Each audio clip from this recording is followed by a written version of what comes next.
this is an iHeart podcast. Guaranteed human. With no fees or minimums on checking accounts, it's no wonder that Capital One Bank Guy is so passionate about banking with Capital One. If he were here, he wouldn't just tell you about no fees or minimums. He'd also tell you about how Capital One cafes are open 7 days a week to assist with your banking needs. Yep, even on weekends. It's pretty much all he talks about, in a good way. What's in your wallet? Terms apply. See CapitalOne.com/bankguy. Capital One N.A., member FDIC. Introducing the all-new Mazda CX-5, featuring more connection. Hey Google, where's the nearest Pilates class? Safety that has your back. More discovery on the scenic routes. More passion in the details. And more control in changing weather. The all-new Mazda CX-5. More to move every side of you. See it in 5 films at MazdaUSA.com/5sides. Google is a trademark of Google LLC. Sequences shortened and simulated. Hey everyone, we're coming to Salt Lake City, Utah and Phoenix, Arizona this fall. Yeah, October 23rd, we're going to be at Salt Lake City's Grand Theater. And then the next night, October 24th, we'll be in Phoenix. And we added a second show to our Melbourne show, right? That's right, a second earlier show in Melbourne. So you can get all the information for all of these shows at sysklive.com. Welcome to Stuff You Should Know from HowStuffWorks.com.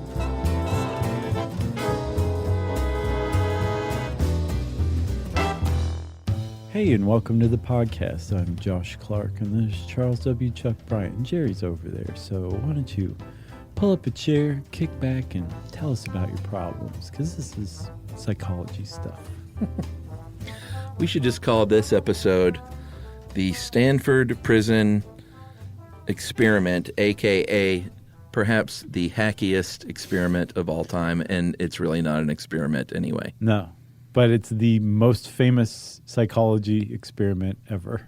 Yeah, I got kind of ticked off while I was researching this. Yeah, you should, man. Because I used to think it was cool, like, oh man, what a cool experiment. Yeah, everybody's evil at its core. The core. Yeah, then I researched it and I was like, this is a bunch of BS.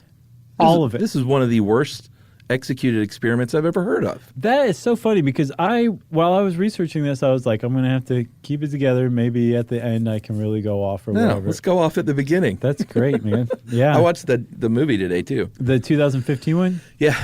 How was it? How was Billy Crudup? Because I loved him in Almost Famous. Well, I'm a fan. He was good. But, like, I don't know. The movie, was pretty sensationalized as far as the violence. Like, they showed a lot of straight-up physical violence in the movie, which supposedly didn't occur. Right.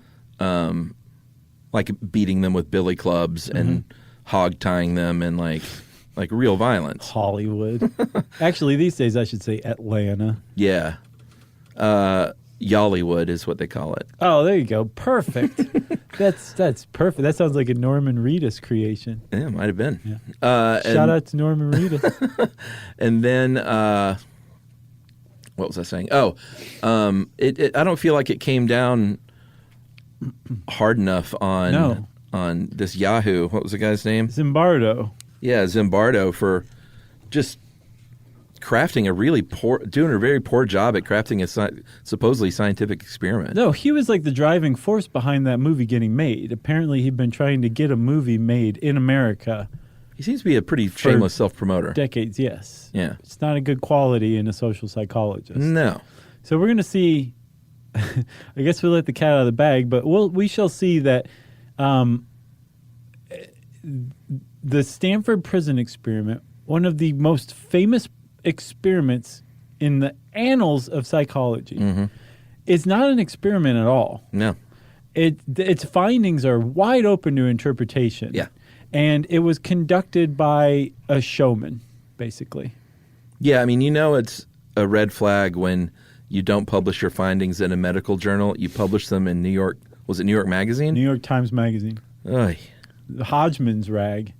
Well, great rag, but that's not the place to go publish scientific findings. No, peer-reviewed journals are. Yeah. And they circumvented that. Yeah, but for very good reasons. All right, so let's talk about the outline. So let's go back to the beginning, right? Yeah, back to the year of my birth, 1971. Wow. In Stanford, at Stanford University. Sure. which is what, Palo Alto? Yeah. Go, fighting sequoias. what is there? They have like a big old sequoia on their logo.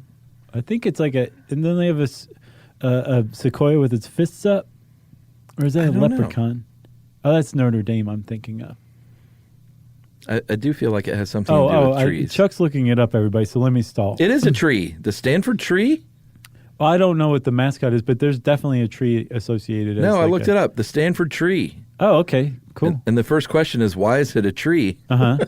Well, what's the answer? Well, I mean, I'm sure it's just because of where it is in California, but that doesn't answer the real question, which is why would you have a tree? Right. Philip Zimbardo's sitting there like, quit stalling, get to the heckling. He's still around. Yeah, he is. So, all right, we're at Stanford. It's 1971. Yeah, we're actually in the basement of one of the buildings at Stanford University. I think like Campbell Hall or something like that.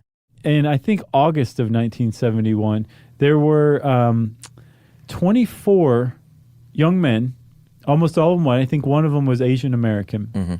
And they are doing something pretty bizarre in this basement in August of 1971. They've been divided into two groups, guards and prisoners. Supposedly average kids. Right. And they are acting out this basically role-playing game of guards versus prisoners. For $15 a day. In a simulated prison in the basement of this hall at Stanford University. Yeah, which would be about $93 today, funded by the U.S. Office of Naval Research. Is that right? So it would be $93 a day? Mm-hmm. And it was originally going to be 2 weeks, so I'm sure some of these guys were like, heck yeah. Yeah, I mean, I kind of forgot what it was like to be a college student. That'd be, what, between $1,200 and $1,400 starting off your summer? It'd be about $1,302 if my quick math is correct. Good scratch. Yeah. For a 21-year-old. Yeah, 2 weeks on summer break. That's right. So you were divided into two lots, like you said. They asked people supposedly what you wanted to be, unless this was purely a movie creation. And I did try and look up and try and find out the differences. Yeah. But they supposedly asked them, and most everyone said, or in fact everyone said prisoner. Mm-hmm. And one of the reactions from who ended up being the bad guard, the guy said, they asked him why, and he's like, because nobody likes guards. Right. He's like, why would anyone want to be a guard? Yeah. Because they thought, we'll just be prisoners because they just will lay around and smoke cigarettes. Right. So we'll kind of unpack what that suggests later on. Sure. Okay. So you've got these guys, and they're down here for this experiment. And so coming at it from the way this is the popular interpretation of what happened at the Stanford Prison Experiment. Okay. Yes. You've got 12 guards and 12 prisoners. The prisoners had been arrested, by the way. By the real Palo Alto police. Yeah, they weren't told when, but like the real cops came by, arrested each one of them for, a variety of crimes. Booked them at the Palo Alto police station and then transported them to the jail, the fake jail at Stanford. Yeah, they call it the Stanford County Jail. And they did a legit job. They put up signs. They had these rooms decked out like jail cells. They had a hole. They did a really believable job of making this seem like a prison environment, at least. Right. So you've got these prisoners who've been delivered. You've got these guards who are waiting there for them. And as far as Zimbardo's ever said, these guards were told, you have to protect the prison and everything else is up to you. The only rule is there's no physical punishment. We're just here to observe. Yeah, like here's your uniforms, here's your sunglasses. Yeah, and then the prisoners were booked in with wearing smocks. Yeah. No shoes, no underwear. Yeah, naked under the smocks. Chained at the ankles. And then they wore like those stocking cap do-rags. They had a panty on their head. To simulate they're having their head shaved. Right. And, this is the early 70s, so most of them had these big afros and long hair and stuff under these panties. Right. So this is, like, at first everything's pretty normal. The guards don't quite know what to do. They're a little timid. Mm-hmm. The prisoners apparently relished this immediately and started like finding where the guards' boundaries were. And they started to band together. And there was actually, I think on day 2, the turnover from day 1 to 2, there was a prisoner riot. Yeah, I mean, they, like you said, they were sort of laughing at first. And I think we didn't mention, too, and this will end up being very, very problematic. And the first sign that he didn't do a good job, Zimbardo actually acted as the superintendent of the prison, involved himself in his own experiment, and he had some graduate assistants that were assisting in the program. They acted as parole board, and one of them was the warden. That was, a undergrad, actually. Oh, were they undergrad assistants? Well, the warden, Jaffe, his last name was Jaffe, he was an undergrad at the time, and actually he had come up with the experiment on his own. Oh, he was the guy, huh? And then Zimbardo was like, this is a really good idea. Let's do this for real. Imagine the press. Right. So, yeah, like you said, it escalated pretty quickly after kind of laughing at first. These guards got into their roles, to say the least, and really kind of started being jerks in quick order. And after the prisoners were like, hey, this is kind of funny, like you're not being very cool. Yeah. And they were, kind of smacked down and made to do things like push-ups and jumping jacks, and they would withhold food, and eventually they would like take their beds away from them and stuff. Like it just got worse and worse. And there was, I think, like you said, on day 2, an uprising. They got together, threw the cots off their beds, and threw the bed frames against the door and wouldn't let them in. Right. So there was a prisoner riot. Yeah. That's pretty significant, right? And what's equally significant is that the guards, by the second day, started to show signs of like real cruelty toward the prisoners. They started treating them very poorly. They started engaging in basically acts of torture, like waking them up randomly in the middle of the night, making them get up. Like you said, push-ups, which is interpreted as physical punishment. Yeah. Because again, you couldn't hit them with the rubber hose, you couldn't hit them with the baton, you couldn't punch them. But if you make somebody do a bunch of push-ups, that's physical punishment too. Yeah. And it was within the bounds, apparently. Yeah, they were referred to only by their prison numbers. They would never say their names. They were made to memorize everyone else's prison number, and like they would line them up and tell them to repeat their numbers for like an hour. If they didn't do it fast enough and then in reverse order, they would get punishment. They would do the kind of the classic moves of holding one responsible for the punishment of others. Yeah, that's a big one. Like if you didn't make your bed good enough, then no one could go to sleep, stuff like that. The guards also innovated the carrots here or there too. They actually made one cell, like a good cell. Like they put a bed in it with like bedding. If you were in that cell, you were eligible for like good meals, like better than what the other prisoners had. And there were room for 3 inmates in there at a time. And so it instilled this sense of competition and skullduggery, I guess backstabbery, among the prisoners to curry favor with the guards, like by informing on the other ones, so that you could get a chance to be in like the nice cell. Yeah, and I think even before that, like when they went to stage the uprising, I don't think there were 3 rooms of 3, and I think 6 of them, 2 of the rooms participated, and 1 of the rooms did not, and because not all the guys. Not all the prisoners like rebelled as much. Some of them just kind of went along with it. Interestingly, some of the guards did not descend into cruelty. Right. They actually, some of them did like favors, went out of their way to be nice to the prisoners. But the Grabster who wrote this article points out very significantly, they didn't stand up to the cruel guards or officially object to their behavior. Right. They went along with it. But then, because they thought they had to, in their own way, they did what they could to retain their humanity. So there's 2 huge points, and one of them, there's one among the guards and one among the prisoners. And the one among the prisoners comes 36 hours after the beginning of the experiment. And this prisoner, his name, it would later be revealed, was Douglas Corpy. He had an emotional breakdown, a nervous breakdown. 36 hours after this experiment starts, one of the prisoners becomes so emotionally involved in this simulated prison at the cruelty, the simulated supposedly cruelty of the guards, that he had a nervous breakdown. Well, and had to be had to be removed from the experiment. And this is Zimbardo's. This is the official line for the Stanford Prison Experiment. Oh, so we're still playing along, right? And has been for decades. Yeah, he also said that one of them broke out in a psychosomatic rash. There was all manner of various levels of psychological breakdowns happening. On the other side, the big star among the guards was a guy named John Wayne, who you referenced earlier. Yeah, his name was Dave Eshelman, and he was the one he was the ringleader. He's the one that came out as the most brutal guard of them all, and all the other guards kind of fell in line behind him and took their cues from him. So this whole thing's going on. This is crazy town. This place in 6 days. 6 days, this thing descends into chaos. Supposed to be 2 weeks. Yes, there was rumors that there was going to be a breakout, and so they moved the experiment.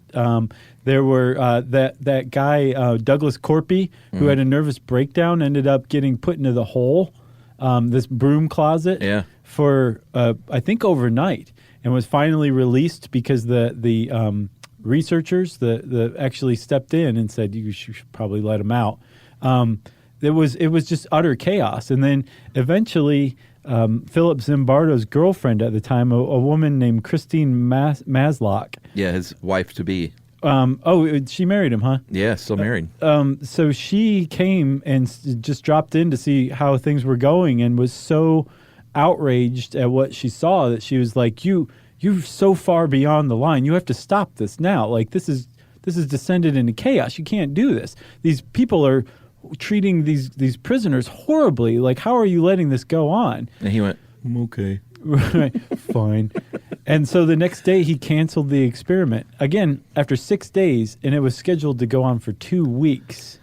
And so he comes out, tells the world in this New York Times magazine, guys, If I took you, Josh, and I took you, Chuck, and put you as guard and prisoner in even a simulated prison, and put a smock on Josh and took his underwear off and put a stocking on his head and gave Chuck a baton and some glasses, Chuck would beat Josh up. And Josh would probably have his spirit broken and have a nervous breakdown. It's in everybody. Evil is in everybody. Yeah. Crumbling at the first sign of adversity is in everybody. We're all just pathetic weaklings.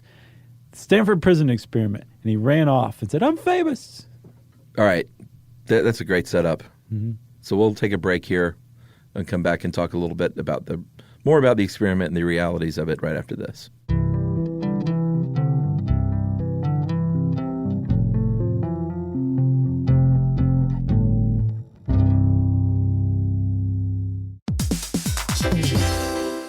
Hey everybody, we're here to talk to you about Wayfair, who believes that spaces should be functional, they should be comfortable, they should be well designed, and they can be well designed by you with their help. Your updated space should feel more comfortable, inviting, and practical for everyday use. And we're talking about outdoor seating. We're talking about grills. We're talking about major appliances. If you need storage solutions, Wayfair can help you out. Patio lighting, rugs, decor. It is your one-stop shop for home. Yeah. I mean, it's getting nice out, so it's time to think about living outdoors for the next few months. And Wayfair knows that outdoor furniture, it's heavy, it's intimidating to assemble. So Wayfair has stepped in and said, we're going to handle the hard part so you don't have to. That's right. You can shop Wayfair Verified, your shortcut to the good stuff. And that means their team of product specialists are going to vet everything by hand using a 10-point inspection, testing things like, quality materials, functionality and features, and even how long it takes to build that piece of furniture. And the overall experience save time, reduce hassle, and improved convenience. Patio season is here, and these deals won't last. So head to wayfair.com right now to get your outdoor space ready for way less. That's WAYFAIR.com.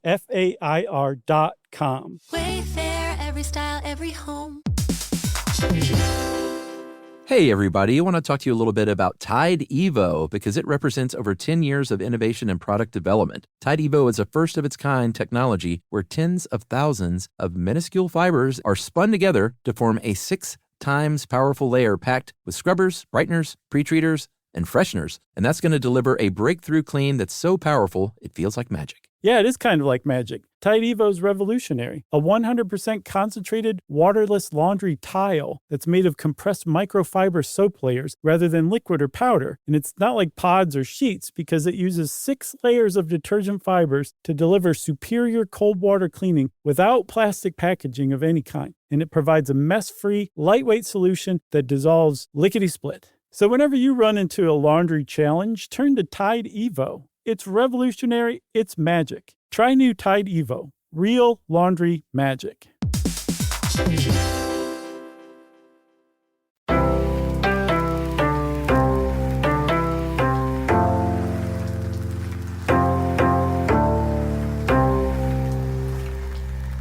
All right, so you've got John Wayne in there. I don't think we mentioned that he took on the persona of the prison boss in Cool Hand Luke. Yeah. He did a fake Southern accent and everything and dove right into this role.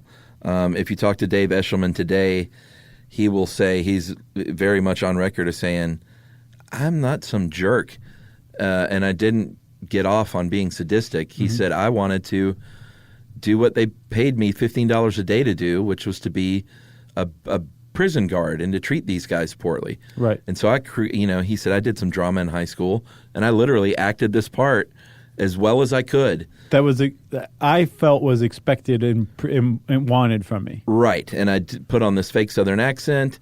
And if you ask friends and family today, they would laugh at this because I'm really not this guy at all. Right. Because he really comes off as a bit of a villain in this movie for sure. Well, he perpetrated real cruelty on other people. And we'll get to that later. He said he feels bad about it too. And he should. Yeah.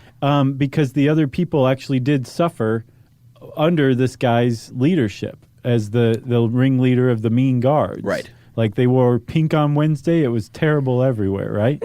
So he really should feel bad, and apparently he does. I saw that all over the place too, that he feels bad for it. But the point is that he has said, this didn't happen organically. I felt encouraged to play this role. Right. That's a big deal because the findings of the Stanford Prison Experiment say if you take some people and say you're a guard, give them some power and you will turn evil. They will turn evil within a day. Yeah. A day, they said about this guy. And this guy's like, no, I was just, like you said, doing my job, what they were paying me $15 a day for. Yeah. Let's put that one to the side. All right, put a pin in that. Let's go visit with Douglas Corpy, who was the prisoner who, in 36 short hours of this simulated prison experiment, lost his marbles and had a nervous breakdown and had to go home, right? One of the other two pillars of the findings that people are either evil or easily crumble in the face of adversity from the Stanford Prison Experiment. And again, this is how this thing's been taught for 50 years, okay? Yeah. So Corpy comes out and says, I was faking that. And I put on a big act so I could get out of there because it sucked. And I didn't want to be there anymore. Right. So I faked like I was, and he one of his quotes was, I don't have it here, but he basically said any trained clinician would have been able to see right through this. When I hear the tapes years later, it's I'm not an actor. I wasn't, apparently the John Wayne guy at least had been in high school plays. And college too, I think. Yeah, and he was like, I was not an actor, and it was so clear to me looking back at these tapes that I was faking it. Faking a nervous breakdown. Yeah, faking a nervous breakdown to get out of there. Right. So the reason why he said later that he did fake this nervous breakdown is because he took the job because he thought he'd just be laying around, like you said, smoking cigarettes, being a prisoner. Yeah. And he would get to study for the GRE. He was about to enter grad school. I didn't see that. Well, they said, no, you can't have your books. No, they didn't give him anything. And this guy was like, whoa, wait a minute. This is day one. He's like, whoa. I need those books. I'm taking the GRE, basically leaving here after 2 weeks and going to take the test. I've got to spend this 2 weeks studying. They're like, you can't have your books. So he quickly saw that the only way out was to fake this nervous breakdown. And Billy Crudup went in there and said, why is everyone saying whoa, whoa, whoa? Right. Only I can say whoa, whoa, whoa. Whoa, whoa. Yeah, so we've kind of poo-pooed the two major findings from the study already. So that's a huge deal, right? Because, again, the idea is that if you put people, any random people, remember, these are just average, middle-class white kids. which is another problem. Right. If you put any, 1971, that means everybody. Right. That's the whole world, right? Yeah. If you put anybody in the world in this situation, they're going to either turn evil or lose their marbles. So those are the two findings. That's what everybody took it as at first. It later came out, no, this guy was acting, this guy was faking. So what else do we have then? Well, we have this idea that Zimbardo insinuated himself as part of the experiment, and that actually created the findings from the Stanford Prison Experiment. So should we put a pin in that? Or you want to talk about that now? No, I want to go where you want to go, buddy. All right, let's put a pin in that then and talk about a little bit more about what went on that week. They had everything from visitation, like you could write a letter to your family or girlfriend or whoever you wanted to come visit you to ask for visitation rights, and the family came in, and they did. They came in and visited for an hour, and there were, in some cases, parents were like, I don't know about this. This seems like a really weird thing. Right. And Zimbardo would be like, oh, no, it's totally fine. Like, I'm a psychologist. Yeah, like they want to be here. Like, ask them. And the kids, they did say that they wanted to stay. Okay. Which is important. Okay. So what else is important is like no one in the visiting hour, I don't think, were like, get me out of here. Okay. They're all like, no, this is all part of the act. Okay. Essentially. All right. They had parole hearings inside the course of a week somehow. They said that if they could be released if they would forfeit the money, and this is after I don't know how many of the 6 days, but they could not get paid and be paroled if they went in front of the parole board. They went in front of the parole board. Some of them did, and most of the prisoners said that they would give up their money, in fact, and the parole members, like I said, they were the graduate assistants. They even had one former prisoner, this guy that was a 15-year San Quentin inmate, 15 or 17-year inmate on the board that I guess Zimbardo, I want to call him Zamboni. So he actually was a friend of Jaffe's, the guy who originally actually conceived of this experiment as an undergrad. So he brought him in on it. Right. So he was on the parole board, and he was kind of one of the ones, at least in the film version, that was kind of saying like, no, this is like how it is. Like you should keep it going. Right.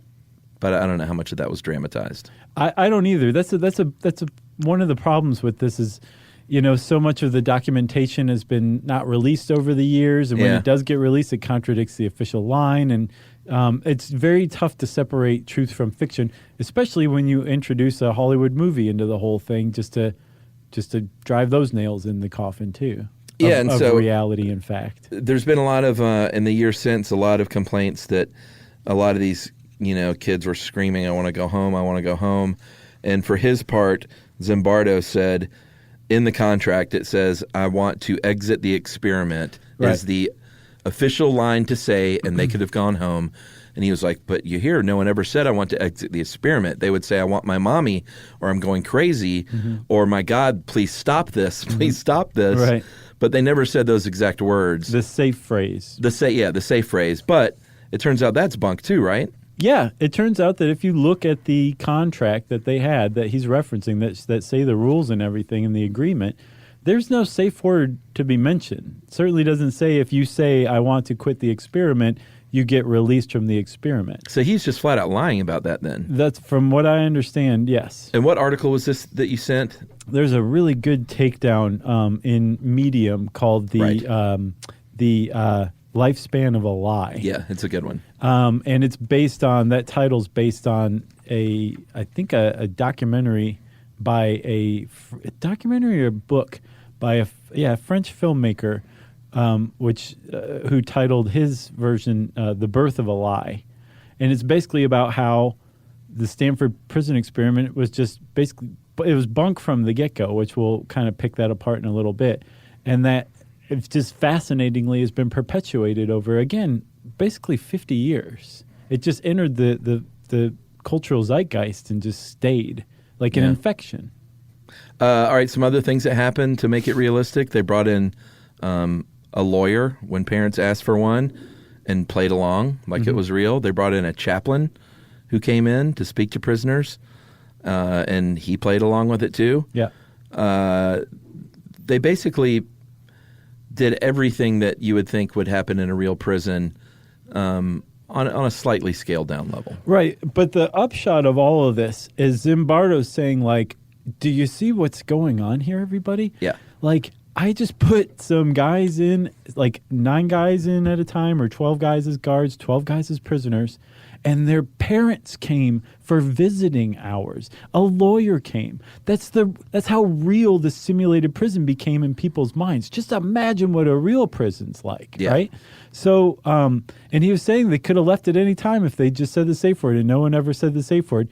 There is some evidence that these people were basically kept there against their will, especially after Douglas Corpy basically faked his emotional breakdown and then was thrown into a broom closet in retaliation for it. Yeah.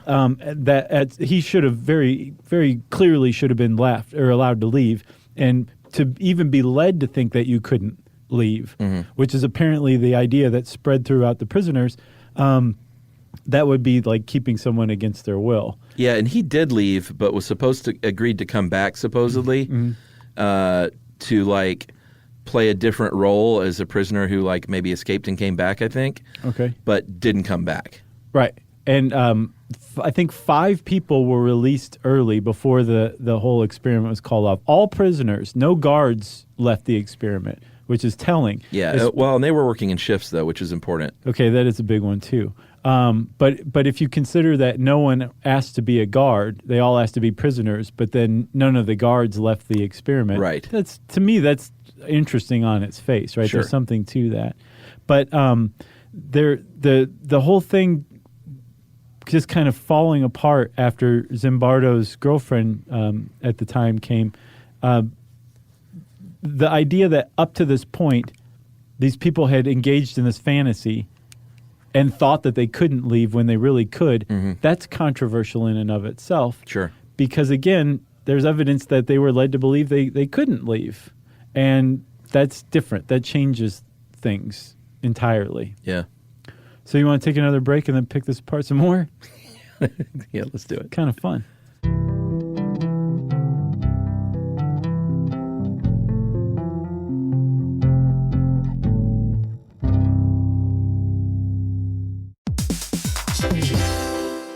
Hey everybody, I want to talk to you a little bit about Tide Evo because it represents over 10 years of innovation and product development. Tide Evo is a first-of-its-kind technology where tens of thousands of minuscule fibers are spun together to form a 6 times powerful layer packed with scrubbers, brighteners, pre-treaters, and fresheners. And that's going to deliver a breakthrough clean that's so powerful it feels like magic. Yeah, it is kind of like magic. Tide Evo is revolutionary. A 100% concentrated, waterless laundry tile that's made of compressed microfiber soap layers rather than liquid or powder. And it's not like pods or sheets because it uses 6 layers of detergent fibers to deliver superior cold water cleaning without plastic packaging of any kind. And it provides a mess-free, lightweight solution that dissolves lickety-split. So whenever you run into a laundry challenge, turn to Tide Evo. It's revolutionary. It's magic. Try new Tide Evo. Real laundry magic.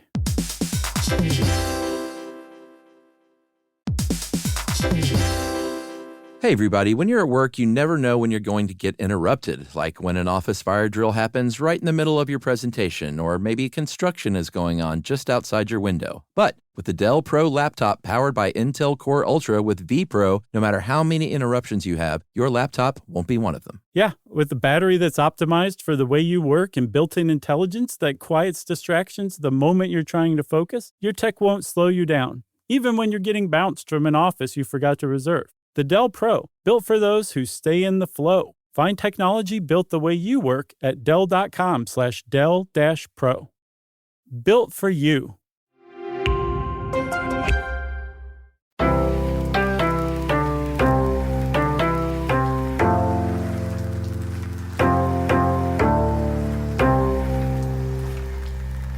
All right, the final takedown. I'm waiting for Philip Zimbardo to release a book about like our jackhammer episode.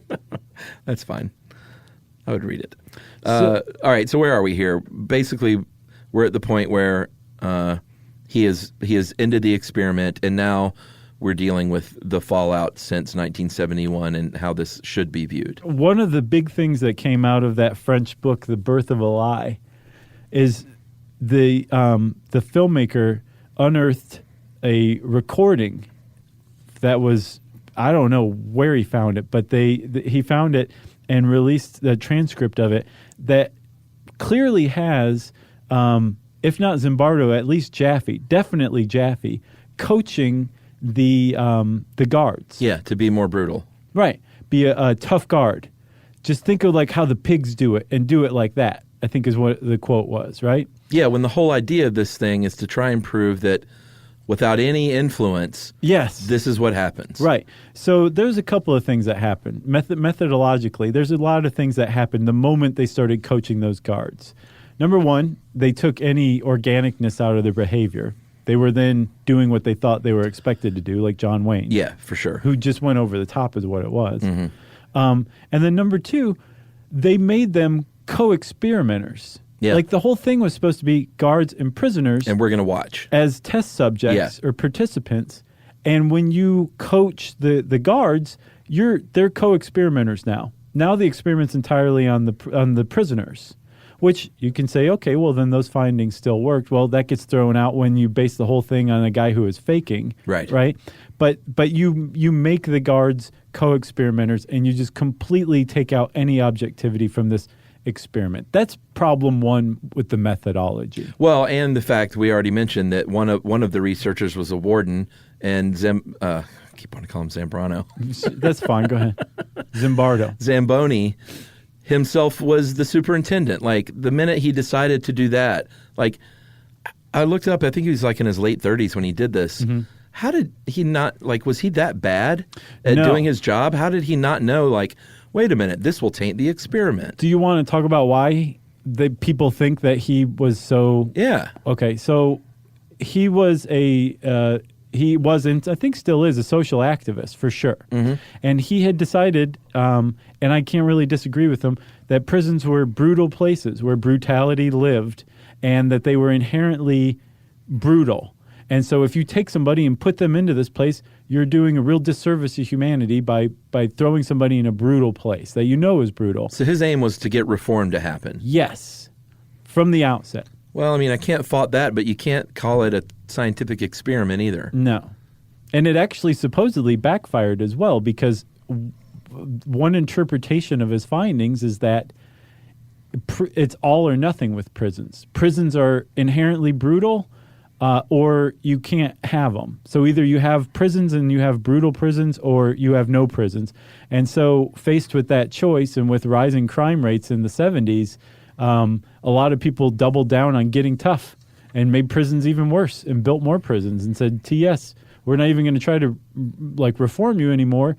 We're just going to send you to these brutal places that are inherently brutal and there's nothing we can do about it. So it would have backfired in that sense. But in the idea that he was doing something with the best interests of his fellow people at heart, mm-hmm. Again, like you said, it's tough to fault him for that. He just really, really gave social psychology a black eye. Yeah, so one of the other things he did wrong, and this one I just can't figure out either, is he didn't have a control group. And one of his, this guy wasn't in the experiment, but one of his colleagues came by one day and was like, you know, what's your control? What's your independent variable? Yeah, and he was like, what? Yeah. He's like, I don't have one. So if you run an experiment of any sort, Grabster uses a great analogy where if you're trying to figure out what the effects of radiation are on tomatoes, mm-hmm. you pick a bunch of tomatoes, you weigh them, you check them for color, you make sure that they're identical to another set of tomatoes. Mm-hmm. So you have two sets of basically identical tomatoes. One you irradiate, one you do not, and after a set amount of time, you go back and see what the differences are. And then you can say probably that when you irradiate tomatoes, these are the effects, and the effects are the differences between the two. Same thing with the prison experiment, right? What would you have here? Two different cell blocks and one that literally isn't coached and completely left alone? That's what I would have done for sure. And then one where you're saying, hey, be brutal, and we'll see if everyone falls into these roles. Exactly. That would have been great. And actually, some researchers in 2001. Oh, yeah, they did. They did exactly that. They basically ran the experiment with just that control group you suggested. It was called the BBC Prison Study. Yeah, Haslam and Riker. Yeah, and basically they did the same thing. They did not do any coaching. They didn't do any intervention. They did the thing exactly like you're supposed to, or like Zimbardo should have from the outset. Mm-hmm. And they found that. Again, they made the control group to the original Stanford Prison Experiment. They found that the exact opposite happened. The prisoners stayed banded together. The guards were totally in disarray and disorganized. The brutality never emerged, and there wasn't any violence, from what I understand. And this is where it gets really scummy, if you ask me. Zimbardo found out about this, and supposedly Haslam and Riker said they discovered he was privately writing editors to keep them from getting published and claiming that they were fraudulent. Yeah, in the journal that they released their findings in, he wrote an appendage to their article and said, just don't even listen to these guys. I'm Philip Zimbardo. Man. So, yeah, I thought that was pretty scummy, too, if he did that. So you've got, methodologically, there's even more problems, too.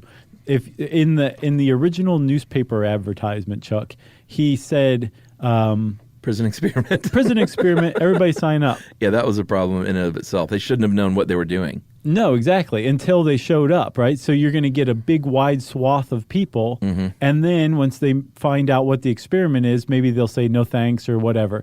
But this was like attracting, a 2007 follow-up study found narcissistic, hostile, overly aggressive, authoritarian types like flies to honey. Yeah. Or the opposite. Well, that seems to be the case in this case. Yeah, which was, in fact, one of them was a liberal activist who kind of purposely went in there because he thought maybe these findings could be used one day for prison reform. Well, I think also most of the what I got from Jaffe coaching the people is say, like, think about what the pigs would do and then do that, because we really got to show them how brutal prisons are. I think everybody who showed up basically was against prisons. But whether you're against prisons or for them, you were automatically tainted before you even showed up for the interview. Yeah. Because they wrote Prison Experiment in the ad. So from the outset, there was bias. There was no control group. It attracted a biased cross-section of people. Zimbardo participated. He was a participant. And that actually, Chuck, led to the second set of findings that Zimbardo had influenced this and become a participant himself. And here's the current interpretation of all of it, okay? This seems to be the current du jour interpretation of the Stanford Prison Experiment. Not that people are inherently cruel. Right. And inherently will just crumble in the face of authority, although that might still stand. But that people are capable of cruelty if they're recruited by an authority figure. Right. The second set, and there's actually been 3 sets of interpretations.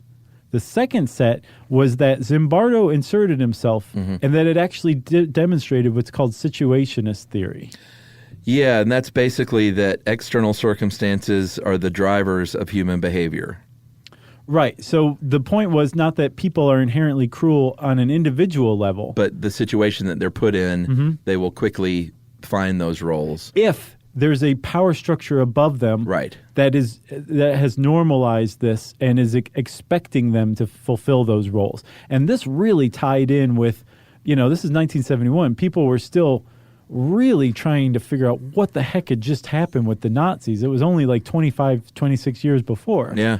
So this idea that this banality of evil, this made perfect sense in that respect, right? There is a bureaucracy that had normalized evil, and you were just following orders. Right. That was the second interpretation of the Stanford Prison Experiment. Yeah, well, and not just the Nazis, but everything like the Vietnam War, which was, this was 1971. Right. And like the My Lai massacre and, I was just following orders. Like this tied in, this has its fingers in a lot of relevant politics of the day. Right. So apparently it also tied in really well to Attica. And Zimbardo must have just couldn't believe his good fortune that there was bloodiest prison riot in American history happened like a couple weeks after he made the news in the New York Times Magazine with this journal article or this article that he wrote, right? Yeah. But that actually played into it too because apparently following orders, a lot of guards just fired blindly into the tear gas smoke of this prison riot and killed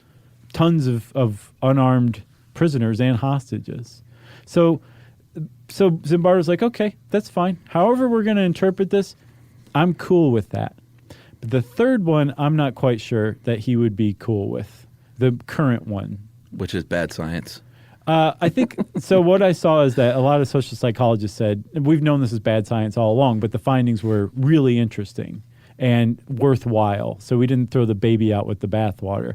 The third one is that Zimbardo inserted himself, and what this study really showed was that people will engage in acts of cruelty if there is a figure of authority recruiting them to what they think is a righteous cause. And in this case, it was Zimbardo making the guards co-experimenters by coaching them to be cruel. Right. And in the name of prison reform, ultimately, when they showed the world what happens when you put normal people in a prison situation. Yeah, which is what the John Wayne guy very much has said all his life since then, is that this is what I thought they wanted, was for me to be a bad guard. Right. So we could prove ultimately that prisons need reform. And that is why he's still complicit, because he's still engaged in these acts of genuine cruelty against the prisoners in the study.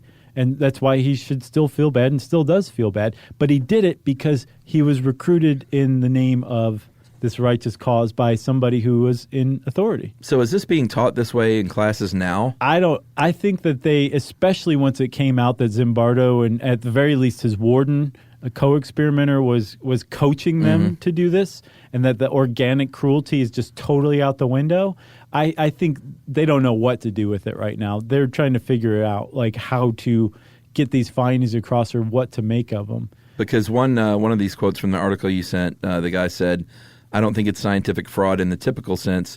It was never considered to be scientific. It's typically represented in classrooms as a demonstration, not an experiment, and as a notorious case of ethical malfeasance." Right. So that's almost a fourth takeaway, is that it's an example of how to not do a study correctly. Right. Which is interesting. Oh, yeah. I mean, methodologically, inserting yourself, like lying about the findings later on or misinterpreting the results or using spin. There's a lot here. But it was approved by the Stanford Human Rights Subjects Review Committee at the time. Those were Zimbardo's experiments who he presented this to. And they're, he still says that it was ethical. Well, it was at the time. Under the guidelines, it was ethical. But then after they changed the guidelines. Yeah, you couldn't do this today. No. Or at least not with like he did it. So you remember the very brief Psychology is Nuts series? I watched that. I did one on the Stanford Prison Experiment. Yeah, I watched that today. Did you? Mm-hmm. What'd you think? It was good. Thanks, man. Cute little background. Yeah, I thought so too. And let's see. You got anything else?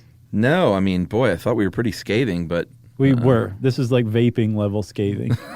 This is way worse than vaping. I'm sure the vapors are like, oh, they were really hard on that guy. Yeah, the movie, the documentary is probably a little more accurate, but the movie wasn't bad. Yeah. I mean, it's not great. Yeah. But it was okay. It felt like a movie of the week. Gotcha. It's an airplane movie? Yeah, watch it on your next flight. That's my recommendation. Thanks, buddy. Well, if you want to know more about the Stanford Prison Experiment, type those words in the search bar at howstuffworks.com and it'll bring up this Grabster article. And since I said Grabster, it's time for listener mail. I'm going to call this beautiful landscaping. Hey guys, I spent the last 2 years fixing up the yard in our house in Point Pleasant, Pennsylvania. Oh, that sounds like a pleasant place. Yeah, it is. My husband actually introduced me to your show a few years back, and thank God he did, because I've literally listened to you for hours and hours while working in the yard. Nice. It was a huge undertaking. I have a more flexible work schedule than he does, so I volunteered to absorb most of the responsibility, although he did a lot of heavy lifting too. I enjoyed the show so much I stopped allowing myself to listen to it any other time. You were only allowed during yard work. This made me much more ready to get outside and get into it. You guys were with me while I carried literally tons of redstone uphill in buckets, hauling rocks for a fire ring landing, planted pachysandra, ferns, and hostas in the rockiest soil I've ever had to work with, and just clearing away overgrowth. It sounds like Tanya Harding training for the Olympics in that one montage. Which it turned out included a fair amount of poison ivy. During it all, I learned about tiny, adorable little creature called the tardigrade, the business of head transplants, the hookworm, her favorite episode, and some haunting information I cannot unhear, such as you provided in the bullfighting and drowning episodes. You're always very entertaining, full of information. Even when I think it's boring, you make it fun. There were times you had me LOLing in my backyard, alone and covered in dirt and sweat like a crazy person. Attached are some pictures of the progress, all from your climate-controlled studio. That is from Sharon Prashinsky.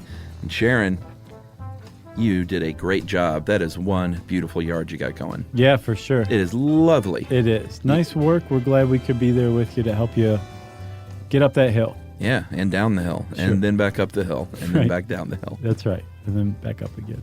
If you want to get in touch with us to let us know how we've helped you out, we love hearing that kind of stuff. If you're Philip Zimbardo, we expect to hear from your lawyer.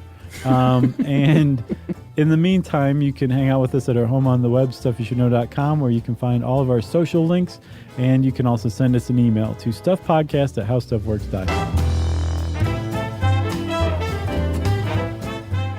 For more on this and thousands of other topics, visit howstuffworks.com.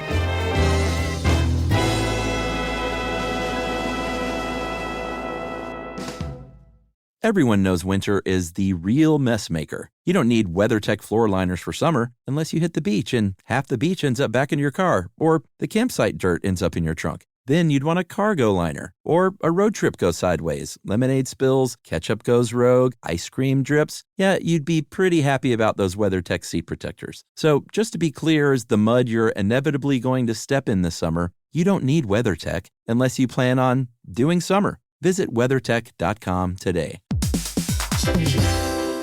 In Orlando, meetings reach another level thanks to a growing list of award-winning restaurants, a world-class convention center, a great hotel community, easy access through the airport, and, of course, the weather. That's right, Chuck. Andrew Moyes, VP of Fan Expo HQ, had this to say about Orlando.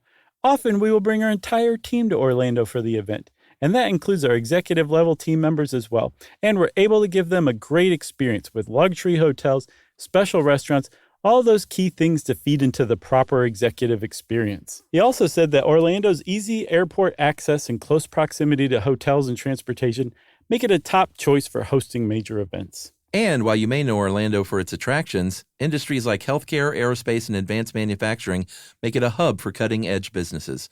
Or, in the words of Mr. Moyes, Orlando can really be that destination where you can innovate, collaborate, and look to the future. And that's what makes Orlando unbelievably real. Learn more at orlandoforbusiness.com. This is an iHeart podcast. Guaranteed human.